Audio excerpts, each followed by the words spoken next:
Assalamualaikum warahmatullahi wabarakatuh.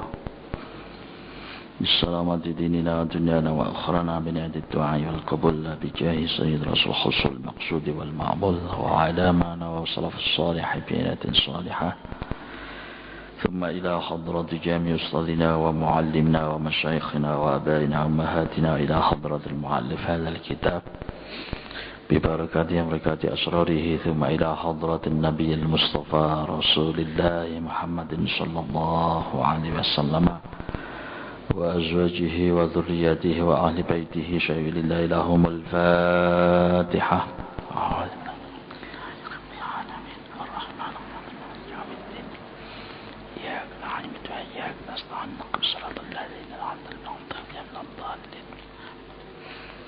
الحمد لله رب العالمين وبه نستعين على أمور الدنيا والدين والصلاة والسلام على أشرف الأنبياء والمرسلين سيدنا محمد وعلى آله وصحبه أجمعين.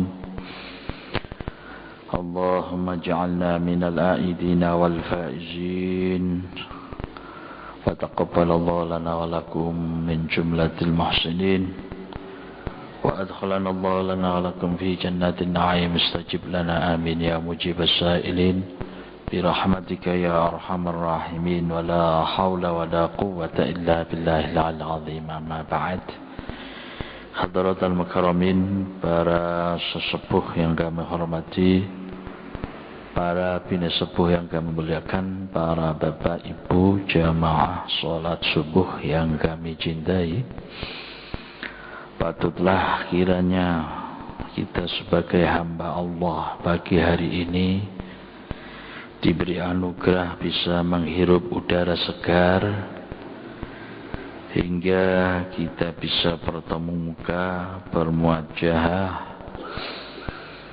Semoga di dalam pertemuan yang diberi anugerah Allah pagi hari ini akan menjadi penyebab tambahnya ilmu kita dan menyebabkan tambahnya dekat kita hubungan dengan Allah Subhanahu wa ta'ala. Dan semoga pula kita betul-betul mendapatkan anugerah tambahan ilmu yang bermanfaat untuk kemaslahatan kita menuju ridha Allah fid dini wad dunya wal akhirah. Amin ya rabbal alamin. Para bapak ibu hadirin wal hadirat rahimakumullah, kita lanjutkan pengajian kita berkaitan dengan yang disebut budaya yang berlaku dan berjalan di kalangan masyarakat di Indonesia.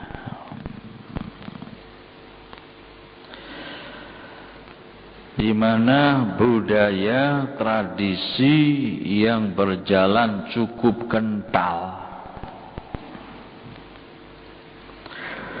berjalan cukup lancar. Orang-orang Indonesia pada umumnya, khususnya orang Jawa, kesenangannya adalah selamatan. Bapak ibu nenek moyang kita niki wis nggadahi tradisi adat sing wis bagus. Iwon dene diwene adat tradisi seneng slametan. Wis kari mek ngelokno niati tok, kari gampang no niati slametan iku diniati sedekah. Lah wis beres bulan. Itu jauh lebih baik daripada kita ini adatnya suka daripada pahit medit daripada apa? Kumet medidil. Ada tradisi yang namanya seneng selamatan itu sudah lebih baik daripada kita itu menjadi orang bakhil.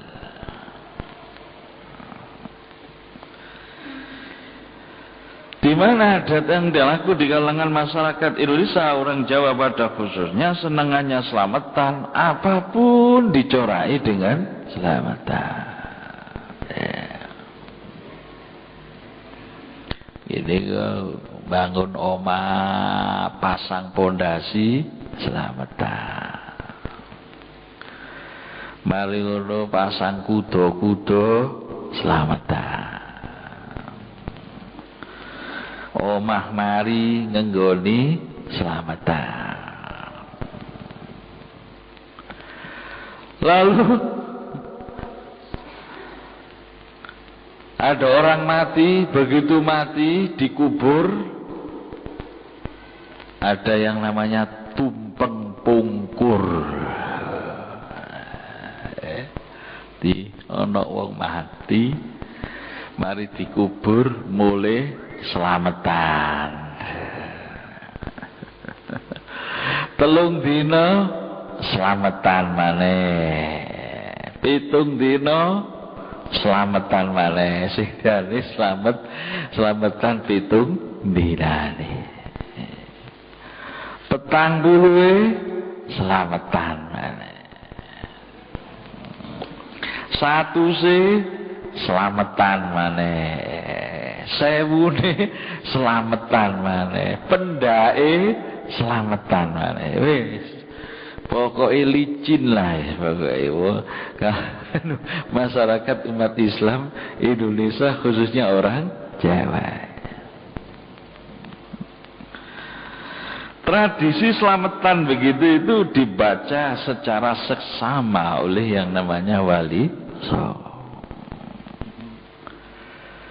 Jadi wali songo niku bukan orang bodoh, orang pinter-pinter. Dilihat bukan dari sisi ilmu, jadi berbagai sudut pandang dan dilihat dari berbagai disiplin ilmu nek cara. Dilihat dari sudut pandang ilmu sosiologis, dilihat daripada sudut pandang ilmu kebudayaan. Karena budayanya orang Indonesia khususnya orang Jawa itu senang selamatan, lalu ajaran Islam itu dilewatkan masuk, diajarkan lewat yang namanya budaya selamatan. Ya, napa salah satu diantaranya ialah selamatan lontongan. Lontongan, kenapa? Selamatan itu kok lontongan, kok ndak rotian, ndak tapian, ndak yang namanya jajan pasaran, yang pakai lontong. Itu ada nilai-nilai ajaran Islam dilewatkan sana oleh wali songo. Lontongan itu dilaksanakan 1 minggu setelah hari raya Idul Fitri. Nah ini ada jarak 1 minggu itu, di mana menurut hadis Rasulullah sallallahu alaihi wasallam kita ini setelah Ramadan itu dianjurkan puasa sunnah yang disebut dengan puasa Syawal. Puasa Syawal iku suwene 6 dina. Man shoma Ramadhana thumma adba'a sittan min Syawal faka'annama shoma ad-dahra kullah. Siapa yang berpuasa setelah puasa Ramadan kemudian dilanjutkan puasa Syawal 6 hari, itu akan mendapatkan pahala yang besar, seakan-akan mendapatkan pahala puasa 1 tahun. Wong nek gelem poso Syawal iku ganjarane gedhe, saking gedene 6 dina koyok-koyok ganjarane poso setahun. Cuma nggih ngono. Poso 6 dina sing diarani puasa Syawal iku mek diluk tapi abot. Lebih berat daripada puasa Ramadan. Kok begitu? Kalau puasa Ramadan itu walaupun 1 bulan enteng, karena barengannya banyak, rewang-rewangi akeh. Tapi nek sing diarani poso Syawal mek 6 dina sing bareng iku gak pate akeh. Kadang-kadang bojo dijak poso kok sumoyo. Dik, ayo poso Syawal. Pirang dina Mas? 6 dina. Aku sik gurung penak sampean poso dhisik. Kadang sing lanang dijak poso sumoyo ya. Mas, sampean ya poso ana Syawal lah. Jawabane anu Mas, anu Dik, aku si akeh tamu ya. Jadi si akeh tamu, mending golek tamune sentek tak poso. Tamune sepi sik gurung poso. Sampai Syawale mentek sik gurung poso.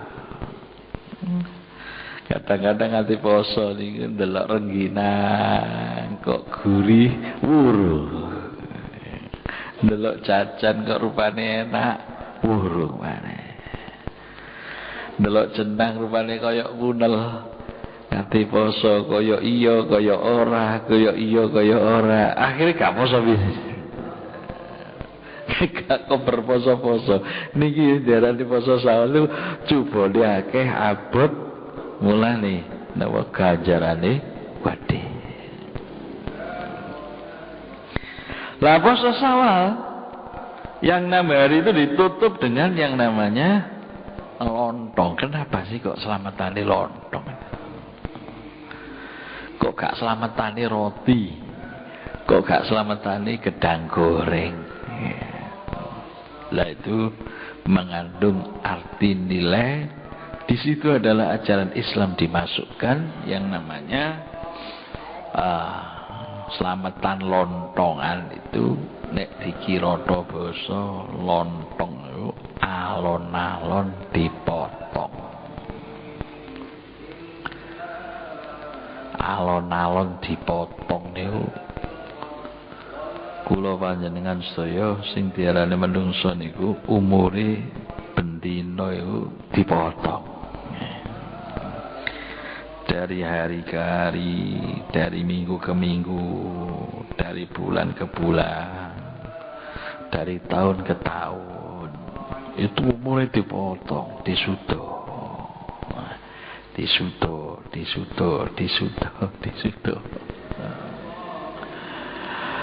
Karena dikurangi, tidak terasa kita ini jadinya asalnya dari muda kemudian jadi tua, akhirnya jadi renta, akhirnya mati. Kalau mati tidak ada lain, kita ini dibungkus kain kafan yang diikat dengan 3 kali pengikat. Nah, lontongan itu mang dibarengi slametane lepet taline telu. Apa? Supaya orang sadar bahwa kita ini akan kembali ke hadirat Allah, akan dibungkus dengan kain kafan. Kain kafan itu diikat dengan 3 kali helai, ialah atas, tengah dengan bawah. Karepe ngono Wali Songo niku ngajari ini dilebokno ajaran Islam, wong niku cek iling bakale kate mati. Lah terus yang mati itu adalah berdasarkan hadis aktsiru dzikra hadzimil ladzat. Perbanyaklah kamu mengingat bahwa dirimu itu akan mati. Lah kalau sudah mati ya sira menungso bakal mati bakal den pukus lawon kang putih. Lah terus apa? Selamatannya lagi pakai yang namanya kupat. Kupat niku nek dikira basa aku lepat. Aku lepat itu menungso iku ya apa wae. Jare nasihati wong tuwek-tuwek biyen sak bener-benere menungso iku anak kliru-klirune. Sak apik-apike menungso ana eleke. Sak elek-eleke menungso ana apike, sak kliru-klirune menungso ana benere. Ka ana menungso sing apik 100%. Ka ana menungso sing bener 100%. Ya napa? Ya kanggonan apik, ya kanggonan elek, ya kanggonan bener, ya kanggonan salah. Ya kanggonan macem-macem iki menungso.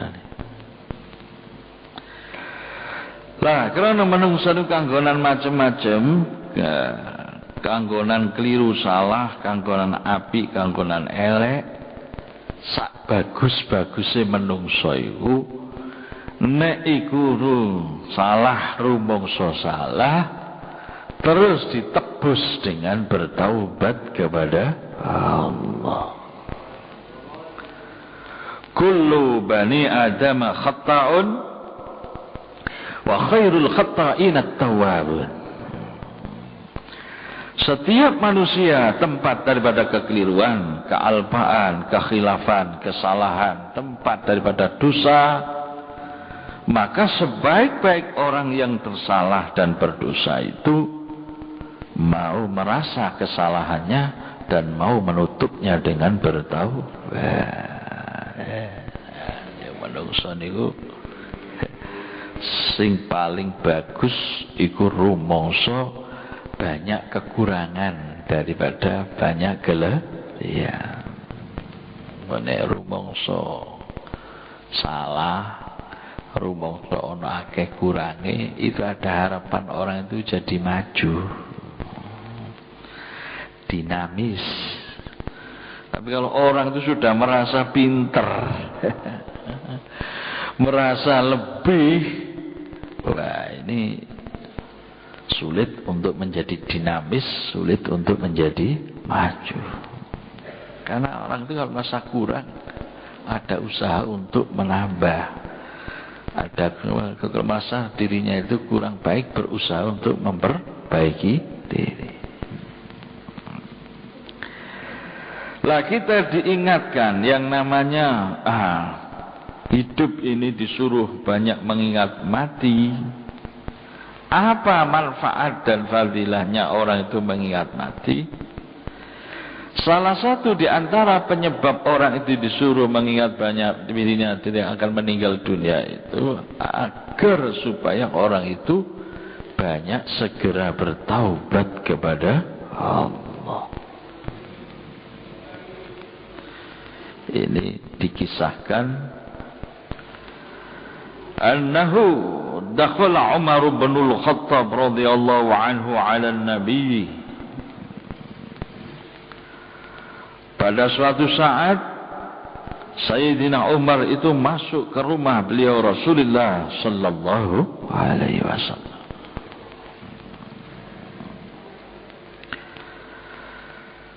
Si namanya Sayyidina Umar masuk ke rumah Rasulullah wa huwa yabki. Kemudian Sayyidina Umar menangis, meneteskan air mata, membasahi pipinya beliau di hadapan Rasulullah sallallahu alaihi wasallam. Sahabat-sahabat niku akeh sing akeh seneng nangisi timbangane guyu. Itu sahabat.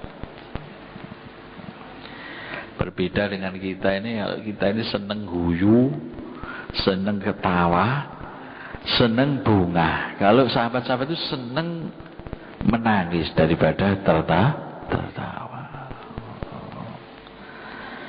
Falyadhaku qalilan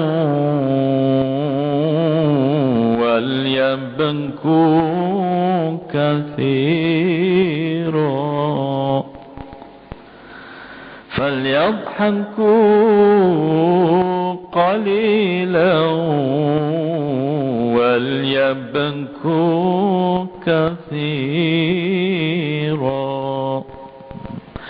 Falyadhaku, hendaklah kamu tersenyum di dunia ini sedikit saja, tetapi hendaklah kamu hidup di dunia ini banyak menangis. Nek miturut Al-Qur'an, kula panjenengan iki dikengken ngathahno nangisi timbangane guyune. Lah yang bisa ngeterapkan itu adalah para sahabat Rasulullah sallallahu alaihi wasallam. Sahabat-sahabat Nabi niku seneng nangis timbangane guyu. Salah satu di antaranya adalah Sayyidina Umar Ibnul Khattab. Orang yang keras, tegas, pemberani, yang disebut dengan Umarul Faruq, yang bisa mempertegas, membedakan antara yang baik dan buruk, yang salah dan yang benar. Itu adalah Sayyidina Umar. Tetapi sangat tipis hatinya, beliau itu suka banyak menangis. Sayyidina Umar itu kadang-kadang duduk menangis. Ditanya oleh sahabat, wahai Sayyidina Umar, kenapa anda duduk sendirian kemudian meneteskan air mata, panjenengan kok menangis? Iya, saya teringat zaman saya masih ketika menjadi orang jahiliyah. Saya pernah membunuh anak saya jatuhkan dari tangga yang paling tinggi. Anak saya jatuhkan, kepalanya saya letakkan di bawah, kakinya saya letakkan dari atas. Karena saya merasa malu punya seorang anak perempuan. Saya jatuhkan dari atas tangga yang paling tinggi. Itu saat itu saya ketika menjadi orang jahiliyah. Sekarang saya menjadi orang muslim. Kalau teringat peristiwa itu, saya betapa sedihnya. Kenapa setega itu saya membunuh anak saya yang tidak punya dosa. Nangis. Nah inilah, terus kemudian Nabi dimasuki rumahnya oleh beliau Sayyidina Umar. Kemudian Sayyidina Umar nangis. Faqala lahu ma yubkika ya Umar. Ditanya oleh Nabi, kenapa engkau menangis wahai Sayyidina Umar? Faqala, Sayyidina Umar menjawab, ya Rasulullah, inna fil babi syaban wa qad ahraqa fu'adi buka'u. Ya Rasul, saya menangis di hadapan engkau. Saya membawa seorang pemuda di muka pintu rumah panjenengan. Dingeten lho Kanjeng Nabi, kula niki mriki ngejak arek enom niku wonten ngajeng niku nangis piyambake. Begitu si anak muda yang masih gagah perkasa menangis di muka pintu beliau Rasulullah, faqala alaihi salatu wassalam, adkhilhu alayya. Kalau gitu suruh masuk aja ke rumah sini. Arek enom sing nangis ndak karep lawang iku jan mlebu ae Sayyidina Umar. Ya. Akhirnya si anak muda tadi itu masuk ke rumah Rasulullah. Seraya Rasulullah bertanya, fas'alahun nabiyyu alaihi salatu wassalam an bukaihi. Nabi bertanya tentang anak muda yang menangis dan meneteskan air matanya.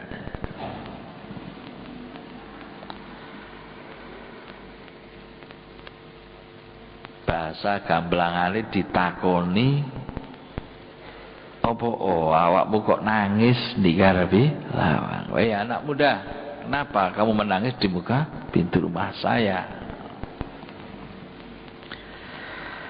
Faqala ya Rasulullah, maka si anak muda dari menjawab, ya Rasulullah, wahai utusan Allah, abkani dzunubun katsiratun. Saya ini Kenapa saya harus menangis, meneteskan air mata membasahi pipi saya? Karena saya ini adalah orang yang paling banyak dosanya. Wa khiftu min jabbarin ghadbana 'alayya, yang kutakutkan dengan dosa yang begitu banyak yang kulakukan itu Allah marah pada saya. Ngeten lho Kanjeng Nabi, kula nangis niki sebab kula niki wedi ten Gusti Allah. Kayak menawa kula kuwatir dosa kula sing kuwatah niku kula diparingi azab donya sampai akhir.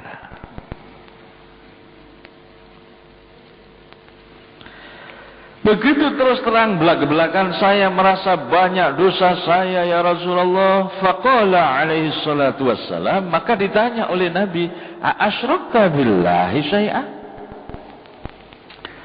Apa kamu menyekutukan Allah dengan sesuatu? Tuh. Awakmu rumangsa dosamu akeh, awakmu rumangsa salahmu ngembruk ngetel. Apa toh awakmu ki musyrik nang Gusti Allah? Faqala, maka si anak muda itu menjawab, "La, tidak ya Rasulullah. Kula niki boten sampai nyekutokaken dhateng ngarsanipun pangeran. Saya tidak musyrik wahai Nabi."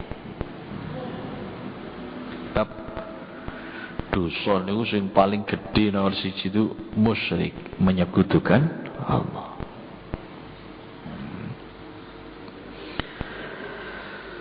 Wa qada rabbuka alla ta'budu illa iyyah wa la tusyriku bihi syai'a. Wa qadha rabbuka, Allah telah memutuskan kepada kamu agar kamu tidak menyembah kecuali kepada Allah. Wa la tusyriku, jangan sekali-kali engkau menyekutukan Allah.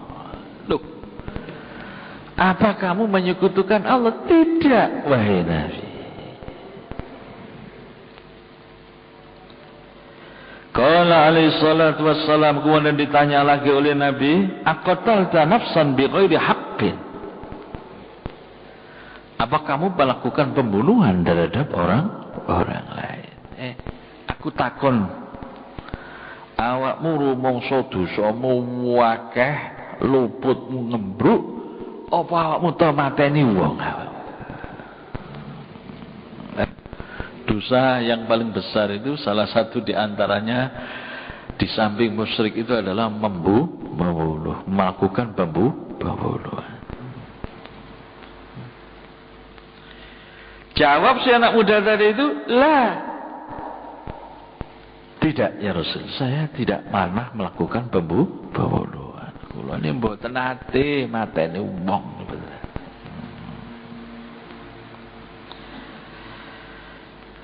Qala alaihi salatu wassalam, maka Nabi bersabda, innallaha yaghfiru dzunubaka, sesungguhnya Allah siap mengampuni dosa-dosamu, walau kanat mil'as samawati sab'i, walaupun dosa-dosamu itu memenuhi langit lapis nan 7, wal ardina sab'i, walaupun dosamu memenuhi lapis bumi 7. Ini ya. Kan rumangsa dosamu akeh, wong pangeran iki murah, pangeran iki loman, luwih gedhe welase timbang bendune. Senajan to dosamu iku ngebeki langit, ngebeki bumi, lumaing bumi kuruping langit ngebeki donya, sih gedean pangapurane Gusti Allah. Ya nafsu la taqnati min zillatin 'azumat, innal kabaira fil ghufrani kallamami. Ya nafsu la taqnati min zillatin 'azumat, innal kabaira fil ghufrani kallamami. Katanya kitab Burdah, ya nafsu, wahai diri seseorang, la taqnati, janganlah engkau berputus asa. Min zillatin 'azumat, karena terpeleset melakukan dosa besar. Jare pituturi kitab Burdah, menungso kon ojo putus asa senajan kepreset nglakoni dosa gede. Innal kabaira, sesungguhnya dosa-dosa besar itu fil ghufrani, kalau sudah mendapatkan ampunan Allah, kallamami, tidak ada bedanya dengan dosa-dosa kecil. Dosa gede cilik nek di sepura pangeran gak ono bedane. Ya apa dosamu itu? Maksudmu ya apa? Faqala, maka si anak muda tadi itu bilang, ya Rasulullah, wahai utusan Allah, zambi a'zamu minas samawati sab'i wal jibalir rawasi. Dosa saya, ya Rasulullah, itu lebih besar daripada langit lapis nan 7. Wal jibalir rawasi, dan dosa saya kalau ditimbang lebih besar daripada gunung-gunung yang kukuh, yang tinggi-tinggi menjulang langit. Gusti Kanjeng Nabi, dosa kula niku nek diitung-itung luwih gedhe timbangane langit bumi, luwih gedhe timbangane gunung-gunung yang berjejer-jejer.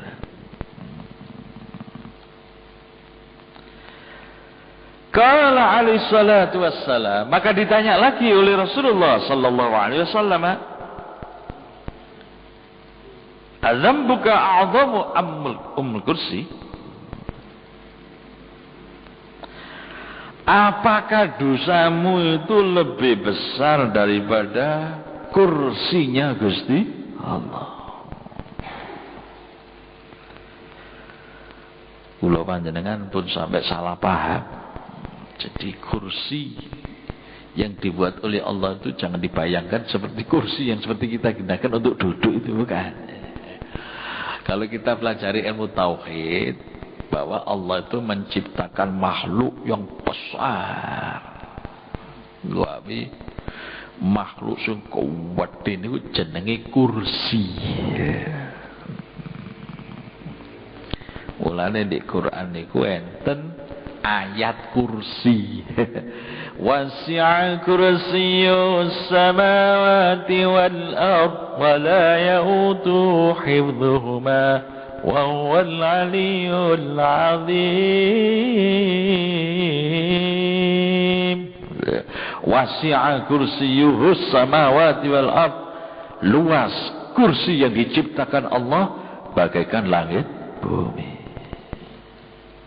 Ya, pangeran itu gawe makhluk sing diarani kursi itu sebesar langit bumi. Iki saking agungnya Gusti Allah. Qala dzambi a'zamu, cari anak muda tadi, dosa saya mungkin lebih besar daripada kursinya Allah.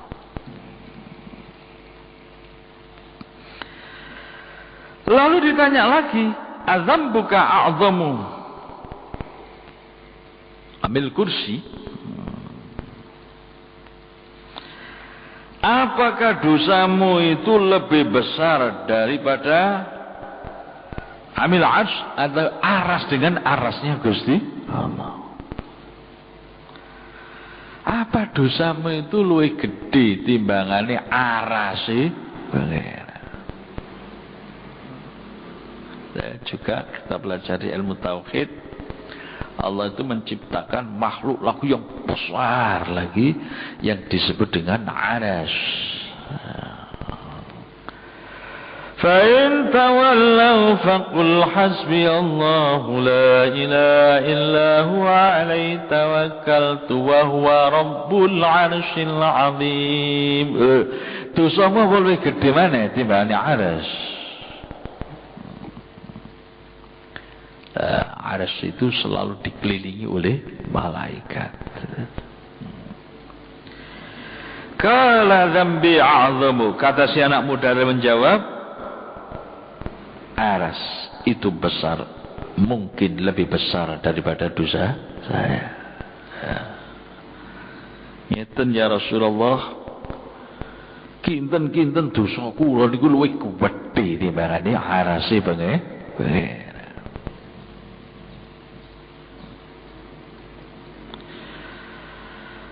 Qala alaihi salatu wassalam, azambuka a'zamu amillah.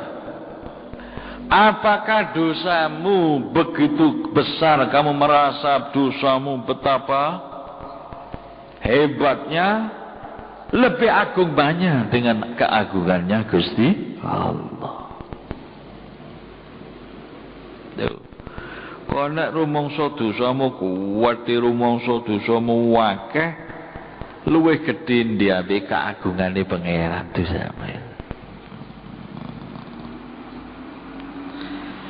Yakni ghufranullahi wa rahmatuhu,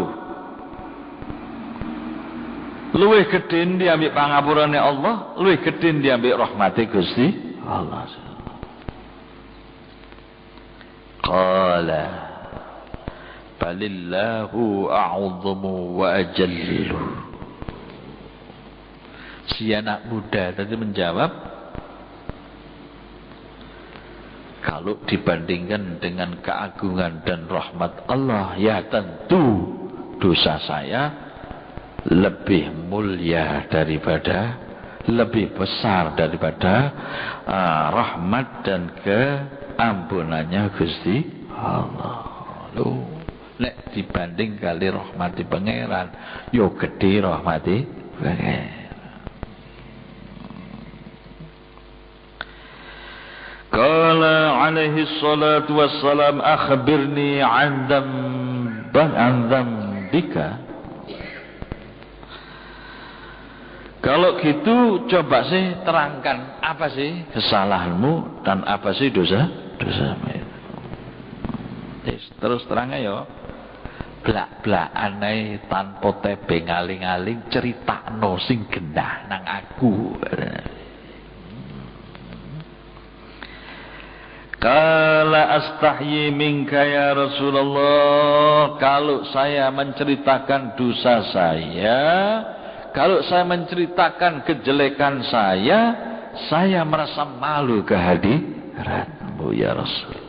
Nek kula niki kaya nyeritakno sing blak-blakan, kok nerangno kesalahan kula, dosa kula, elek kula rumangsa isin dhateng ngarsa panjenengan. Wong niku saelek-elek menungso, nek sing duwe isin iku sik termasuk wong sing apik. Wong niku nek sing diarani urip gak duwe isin, gak punya rasa malu, kuwi ku elek-eleke menungso. Mara tuwa isuk-isuk wis tandang gawe sembarang kali. Tibake mantu ati turu melungker. Aku sungkan isin nambek mara tuwa. Lah api niku. Wis akhire apa malih sregep tandang gawe. Lah mara tuwa aku wis nyandak sembarang kali mosok aku atene melungker. Tapi nek jenenge mantu ni mantu kucluk. Mara tuane wis tandang gawe sembarang kalir, awake isih melungker.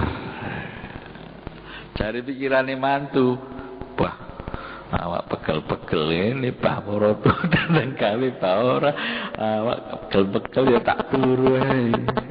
Akhirnya dari mertuane, mantu situ kucel bisa. Mosok mertua wis tandang gawe keringet gobias tibake sik ngorok dia. Tiba-tiba sik duwe rasa isin niku wong sing mul. Tapi niki waktune wis padhang. Ceritane masih panjang, masih belum sampai selesai, sudah terbatas oleh waktu. Ya, insyaallah akan kita sambung pengajian pada episode yang kedua yang selanjutnya. Kiranya itulah yang bisa kita sampaikan. Kurang dan lebihnya mohon maaf. Allahul muwaffiq lis-shawab wa ilaihil marji'ul ma'ab.